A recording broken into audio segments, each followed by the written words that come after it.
ఒక మంచి సంస్కరణ కోసం మంచి పండుగ వాతావరణంలో సుమారుగా 5,500 కుటుంబాల్లో పోలీస్ కుటుంబంలోకి అడుగు పెడుతున్న తరుణంలో వాళ్ళతో పాటు వాళ్ళ కుటుంబ సభ్యుల్ని సైతం ఈ రోజు ఒక దిశానిర్దేశం ఇవ్వటానికి వాళ్ళందరి ఆశీస్సులు తీసుకోవటానికి ఒక మంచి కార్యక్రమానికి ఇక్కడికి విచ్చేసిన మనందరి గౌరవ అభిమాన విజనరీ నాయకుడు నా నాయకుడు మన ముఖ్యమంత్రి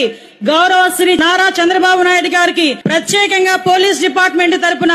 స్వాగతం పలుకుతున్నా. ఎందుకంటే ప్రజా భద్రతే ప్రగతికి పునాది అని నమ్మిన నాయకుడు, రాష్ట్ర అభివృద్ధి ఆ రాష్ట్ర భద్రతా వ్యవస్థ మీద ఆధారపడి ఉంటుందని గట్టిగా నమ్మిన నాయకుడు, రాష్ట్ర అభివృద్ధికి ఎంత పెద్దపీట వేస్తారో రాష్ట్ర భద్రత విషయంలో కూడా రాజీ లేని పోరాటం చేయడమే కాకుండా మొట్టమొదటి దగ్గర నుంచి కూడా ఆయన ముఖ్యమంత్రి అయిన దగ్గర నుంచి కూడా ఈ రోజు వరకు కూడా పోలీస్ వ్యవస్థలో సమూలమైన మార్పులు తీసుకురావడమే కాకుండా టెక్నాలజీని పోలీస్ వ్యవస్థకి ఆపాదించి ఇన్విజిబుల్ పోలీసింగ్, విజిబుల్ పోలీసింగ్ ని కూడా ఈ రోజు పర్యవేక్షిస్తూ